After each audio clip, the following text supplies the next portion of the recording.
जय जिजाऊ जय शिवराय मित्र, मी सुधीर कुमार वानखेडे आणि मराठी यात्रा या चॅनलवरती आपल्या सर्वांचं मनापासून स्वागत करतो।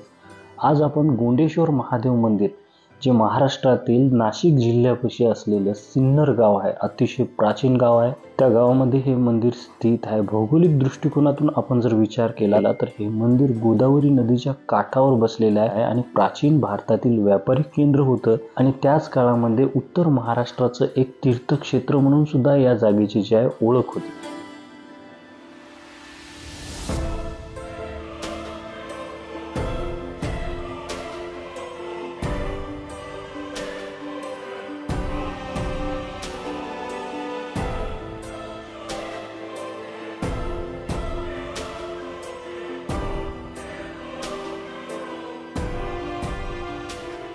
या मंदिराचा काळ आणि वास्तुशैलीचा जर विचार केला तर या मंदिराचा काळ जे आहे 11व्या ते 12व्या शतकामध्ये या मंदिराचं निर्माण करण्यात आलं होतं। ॲक्च्युली या मंदिराच्या निर्माण स्थितीबद्दल जरा डिटेल आपण जर बोलायचं झालं तर या मंदिराला जे आहे देवगिरीच्या यादवांच्या काळात बनवलं होतं। मंदिराला बनवताना खूप साऱ्या अडचणी आल्या। या मंदिराची सतह, या मंदिराचा जे उंची आहे, या सगळ्या गोष्टींचा विचार करून येथील जे दगड वापरलेले आहे, हे जे दगड आहे मित्रांनो, या जवळपासच्या क्षेत्रामध्ये हे दगड मिळत नाही, म्हणून हा दगड खूप दुरून आणलेला असावा। यादवांच्या राजवटीमध्ये जे आहे या मंदिराचं निर्माण झालं होतं।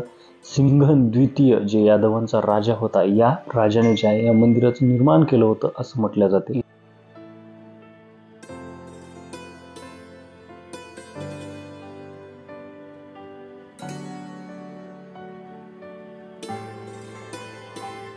या मंदिराच्या स्थापत्य कलाचा जर विचार केला तर या मंदिरावरती आपल्याला हेमाडपंथी आर्टवर्क दिसते आणि सोबतच प्राचीन भारतातील नागर वास्तुशैलीची सुद्धा झलक आपल्याला या मंदिरावरती पाहायला मिळते। हिंदू धर्माच्या जे प्राचीन कथा आहेत त्या या मंदिरावरती दगडावरती कोरलेल्या आपल्याला पाहायला मिळतात मित्र।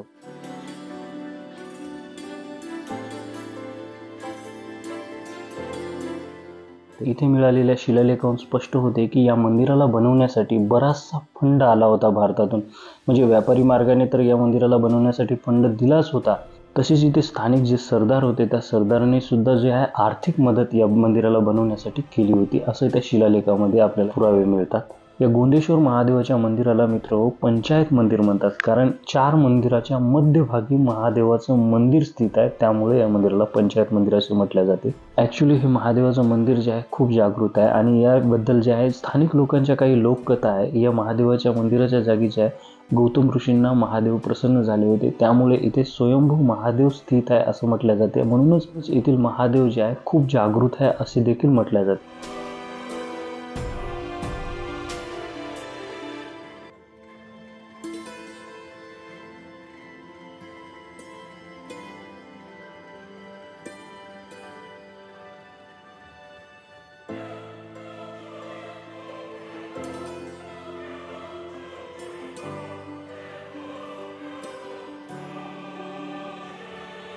या मंदिराचे 3 महत्त्वाचे तथ्य आहेत, ते मी तुम्हाला सांगतो। नंबर 1, या मंदिरावरती जे आहे रात्रीच्या वेळेला काही दिवे जळतात आणि आपोआपच विझतात असे देखील म्हटले जाते। आणि तथ्य नंबर 2 असं म्हटलं जाते की इथे जे आहे काही आवाज येतात, इथले महाराज म्हणतात की ते आवाज नाहीत, ते मंत्र याग आहेत असं सुद्धा म्हटलं जाते। आणि तथ्य नंबर 3, इथे एक कुंड आहे, त्या ठिकाणी एक झरा आहे, असं म्हटलं जाते की त्या झऱ्यामधून जे पाणी येते त्या पाण्यामध्ये जर आपण आंघोळ केली तर आपल्या शरीरातले रोग दूर होतात आणि सोबतच शरीरसुद्धा पवित्र होते, मनसुद्धा पवित्र होते असे देखील म्हटले जाते।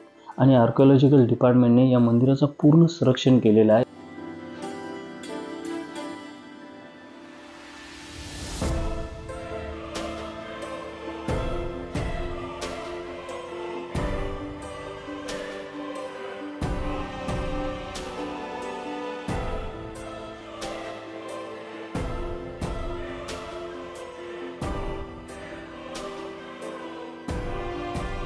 या मंदिराच्या बाह्य बाजूला नंदी जे आहे, नंदी खंडित झालेले दिसतात, जे मुघल काळामध्ये खूप सारे आक्रमण या मंदिरावरती झाले होते, त्यामुळे ते खंडित मूर्त्या झालेल्या आहेत। त्यांनी हे मंदिर तोडण्याचा प्रयत्न केला होता।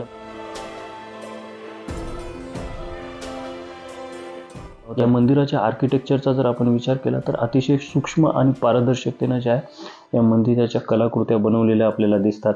इथे रामायण, महाभारत याच्या निगडीत जे आहे खूप साऱ्या कलाकृत्या दिसतात। विभिन्न देवी देवतांच्या मूर्त्या बनवलेल्या दगडामध्ये कोरून मूर्त्या बनवलेल्या आपल्याला दिसतात. बाह्य बाजूला तर दिसतातच, तसेच या मंदिराच्या मधात आपण जेव्हा सभागृहात जातो तिथे सुद्धा खूप साऱ्या मूर्त्या आपल्याला बनवलेल्या दिसतात. जसेच आपण या सभागृहाच्या मध्यभागी जातो तिथे एक स्तंभ आहे, स्तंभावरती अतिशय सूक्ष्म पारदर्शकतेने ज्या मूर्त्या बनवलेल्या आपल्याला दिसतात. आणि तिथून आपण गर्भगृहाकडे जाताना जे आहे, गर्भगृहाच्या समोर एक दरवाजा आहे आणि दरवाजावरती खूप साऱ्या कलाकृत्या आपल्याला पाहायला मिळतात.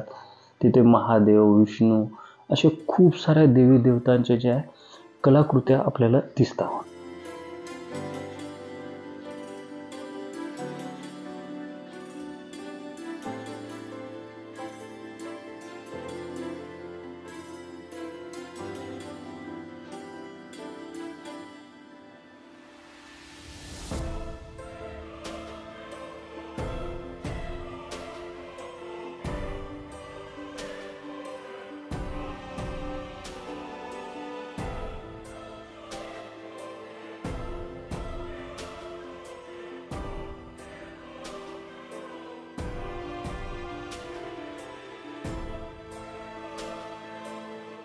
आणि जसेच आपण गर्भगृहाच्या मध्ये जातो, गर्भगृहाच्या मध्यभागी अतिशय सुंदर असं वातावरण आहे, जिथे खूप मनाला प्रसन्नता वाटते. महादेव स्वतः तिथं असल्यासारखं अशी अनुभूती होते. हर हर महादेव.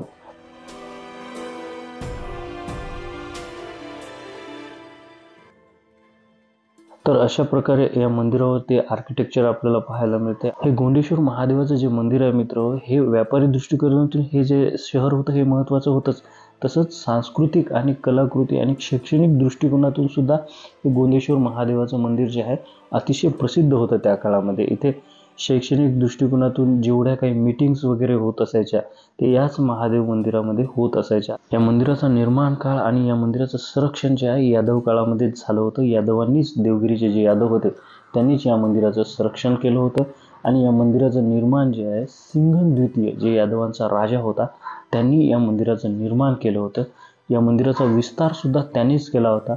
या मंदिरावरती कुठून दगडं आणल्या जातील, या मंदिराचा पूर्ण नकाशा, या मंदिराची पूर्ण इंजिनिअरिंग आर्किटेक्चर शैली, जी नागर शैली वापरली होती, त्या आर्किटेक्चर शैलीमध्ये ज्या कोणकोणत्या विभिन्न मूर्त्या बनवायच्या, कुठे कोणती बनवायची, या सर्व गोष्टींना जे आहे सिंघम यांनी स्वतः बारकाईने बघून या मंदिराचं निर्माण केलं होतं, असं इतिहासामध्ये बरेचशा जागी आपल्याला पुरावे मिळतात. तर अशा प्रकारे या गोंडेश्वर महादेवाचा इतिहास आहे मित्र. तुम्हाला हा व्हिडिओ कसा वाटला मला कॉमेंट करून नक्की कळवा. व्हिडिओ छान वाटल्यास व्हिडिओला लाईक आणि माझ्या चॅनलला सबस्क्राईब करा. जय जिजाऊ, जय शिवराय, हर हर महादेव.